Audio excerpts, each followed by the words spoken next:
Hey everybody, I thought I'd do a quick video update. I just got a chance to catch a recent video that Phillip McKnight had just posted.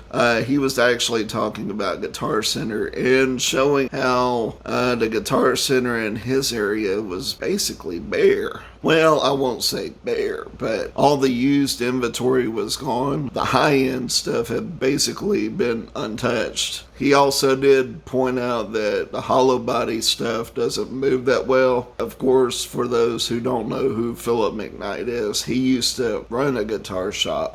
He actually quit running his shop when he started doing better on his YouTube channel and converted it mostly to lessons and gear upkeep and things of that nature. And he also pointed out that the ratio of what was remaining was a little off. It's pretty even. The ratio between the ratio of the low-end guitars was basically 1-to-1, and normally it's 10-to-1. Thought that was kind of interesting, and it kind of goes back to what I was saying not too long ago about some of the local shops. Now I haven't been back to my local Guitar Center since my last update about them. I might swing by and see if they're open.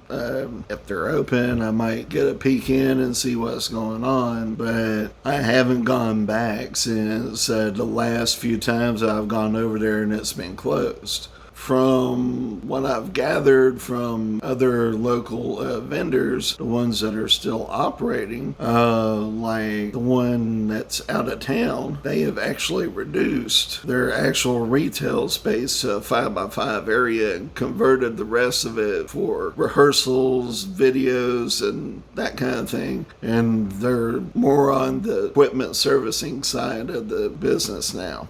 And of course the lessons. And one of the local pawn shops that sells music equipment, they told me point blank that the music instrument business has just kind of flatlined over the past few months before the virus started. So all these problems actually predate the virus itself. And I mean, it's a possibility that, people listen in for, suggestions on what's the best gear to get and get this kind of quality without paying this price. And that's probably where you're seeing a lot of the high-end stuff just being untouched. Because, let's just face it, if you can get a really good instrument for $350, why in the hell are you going to spend $1,200 to get Fender Stratocaster Standard? Why are you going to spend that much on, a brand new Fender Telecaster, American made? Why are you going to, if you can go and get the Mexican made one and do a few mods and it be basically the same quality? Why on earth would you buy the brand new Gibson Les Paul when you can get one that's 10 years older and pay half the price? I mean, it's just not rocket science. The thing I don't think Phillip wants to say, but it is kind of the reason why he got away from the retail end of the business, is because, some of that stuff he wound up buying himself just because it just sat there for so long. Once he saw that this end of the business was doing so well, and this end of it was doing so poorly, he just quit dealing with the retail end of it altogether. Yes, people not being able to spend a lot of time in the store and peruse and all that stuff, and the occupancy limit and all that stuff. I mean, yeah, that's going to play a factor in people doing resale, selling their old stuff. There's another aspect of that too. If you've ever considered selling old gear at Guitar Center, they basically pay you pennies on the dollar for what you could get selling it yourself on eBay. I mean, that's just a fact. You're going to actually come out better selling it yourself. So why even bother going to Guitar Center unless you're just like really strapped for cash? Another thing that he kind of hinting at was the debt, but of course, I mean, I've already covered this in a previous video that the debt had been taken care of basically just a few months ago. As far as their longer term debt, they've bought themselves some time, but yeah, I mean, if local guitar centers are kind of slow to ramp back up, you've got online dealers that probably have better success rates, like Sweetwater, American Musical Supply. If you have a credit card, you can finance brand new gear over 3, 5, or even as far as 12 months worth of payments, so long as your credit's decent and you have a credit card. You don't even need the store card to do it.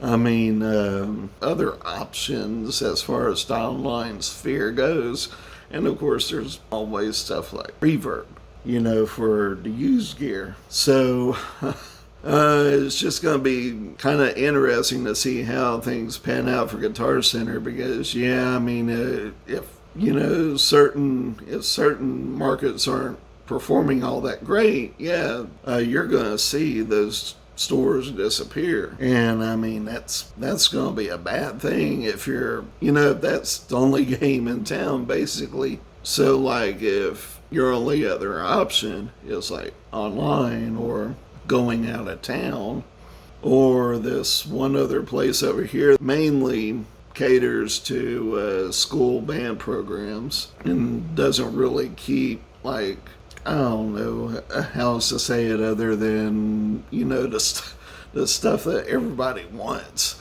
And there's not that much variety. It's really going to be the consumer in the end that suffers. So, I mean, I'm not saying it because I don't like Guitar Center. I'm just saying, some places, they might be the only game in town.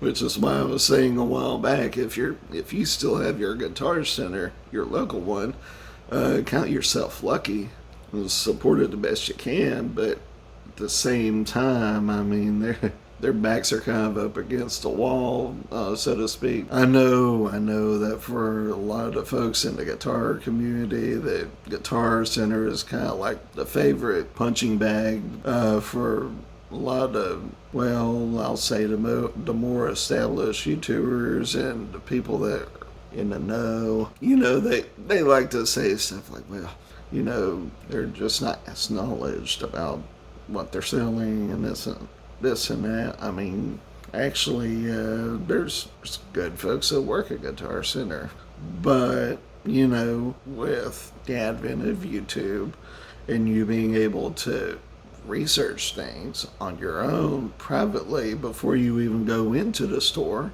maybe that employee hasn't worked with the piece of gear that you're interested in as much as you've researched it. So there is that. So it kind of changes your expectation in terms of service. So try not to hate on your Guitar Center folks too much, because the truth is, they're not making a whole lot of money, and most of them are musicians too, so try to cut them some slack. I'm gonna go ahead and look at my local Guitar Center and see if they've since reopened on a semi-normal basis. Hopefully come back with something good to say about what's going on over there. Until then, if you enjoyed tonight's video, please hit the like button, hit the subscribe button. Have a good night.